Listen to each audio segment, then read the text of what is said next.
Au sommaire de ce journal, symposium de la Fédération des associations d'assurance de droit national africaine. Le Bureau international du travail a présenté sa vision de la couverture maladie universelle. Et puis Pierre Goudiaby Atepa est le nouveau président du conseil d'administration de la BRVM. Bonsoir à tous et merci de vous informer sur Business 24 Africa. Le symposium de la Fédération des sociétés d'assurance de droit national africaine se poursuit à Abidjan. Pour la deuxième journée, les participants ont décidé de réfléchir sur la couverture maladie universelle présentée par le Bureau international du travail, BIT. Suivons les temps forts de cette communication avec Noël Kaou. La Déclaration universelle des droits de l'homme stipule que l'accès aux soins de santé est un droit. Cet important point a été relevé dans les différents panels qui ont meublé cette deuxième journée du symposium sur la protection sociale en Afrique. La couverture de santé universelle, CSU, a été aussi au cœur des échanges. Comment le Bureau international du travail, BIT, appréhende ce concept? Quelle est la vision du BIT sur la couverture santé universelle? L'accès aux soins de santé est un droit pour toute la population.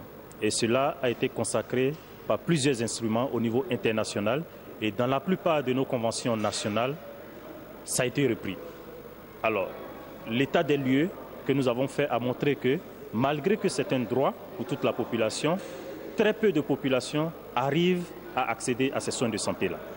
Lorsque nous prenons les paiements directs, c'est-à-dire ce que les gens dépensent directement de leur poche pour accéder aux soins de santé, c'est à des proportions très élevées. Vous avez, par exemple, la Côte d'Ivoire, ces paiements directs représentent 70% des dépenses de santé. Vous avez des pays comme le Cameroun qui représentent 80%. Bref, dans la plupart de nos pays, les populations souffrent énormément, s'appauvrissent parce qu'ils doivent accéder aux soins de santé. Aujourd'hui, la principale question qui se pose, c'est de dire qu'il faut sortir de cette situation-là. Il faut faire des réformes.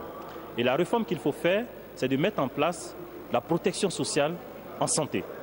La protection sociale en santé veut dire de protéger les populations par rapport à l'accès aux soins de santé.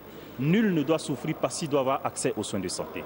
Et pour mettre en œuvre cette protection sociale-là, il y a différents mécanismes possibles. Vous pouvez avoir des mécanismes assurantiels, vous pouvez avoir la gratuité des soins, vous pouvez avoir d'autres systèmes comme des assurances maladies communautaires, ainsi de suite.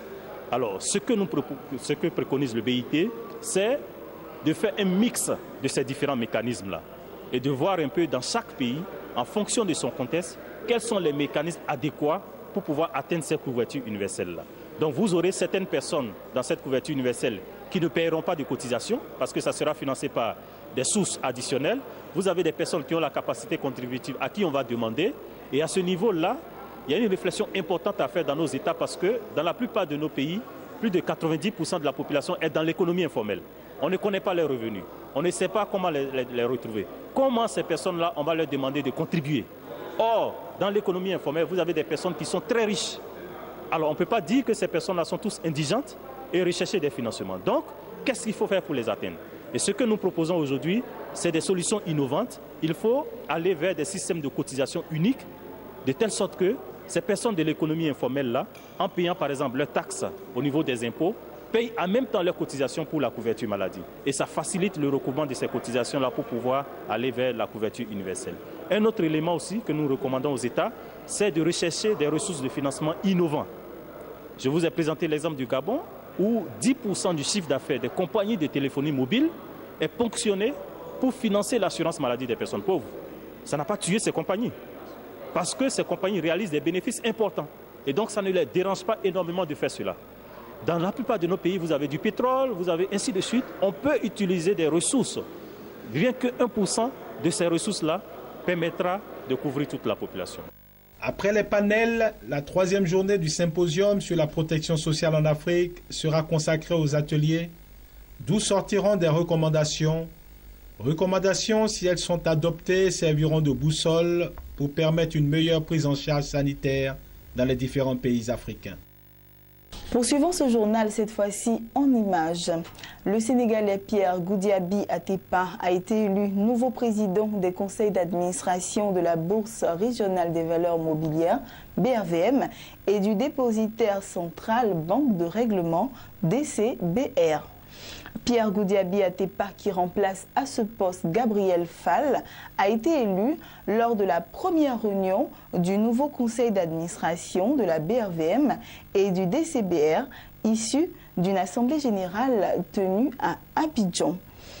Le DCBR est un établissement financier et une société anonyme distincte de la BRVM dont le capital est essentiellement détenu par les États de l'UEMOA et les sociétés de gestion et d'intermédiation SGI, les chambres de commerce et d'industrie et les instituts sous-régionaux. Voilà, nous continuons toujours ce journal en images. Les flux d'investissements directs étrangers IDE vers l'Afrique ont atteint 54 milliards de dollars en 2014, un niveau identique à celui enregistré en 2013, selon le rapport de la Conférence des Nations Unies sur le commerce et le développement, CNUSED. Ces données cachent cependant de fortes disparités entre les diverses régions du continent. Ainsi, l'Afrique du Nord a reçu l'an passé des IDE d'un montant de 11,5 milliards de dollars, soit un recul de 15% par rapport à l'année précédente. Cette baisse s'explique notamment par l'instabilité politique et sécuritaire qui frappe la région, même si deux pays ont réalisé de belles performances telles que l'Égypte et le Maroc. En Afrique subsaharienne, la valeur globale des IDE s'est établie à 42,4 milliards de dollars en 2014, en hausse de 5% par rapport à 2013, selon le rapport de la CNUSED. Voilà, c'est ici que nous mettons un point final à ce temps d'information. Bonne suite de programme sur Business 24 Africa et à demain, même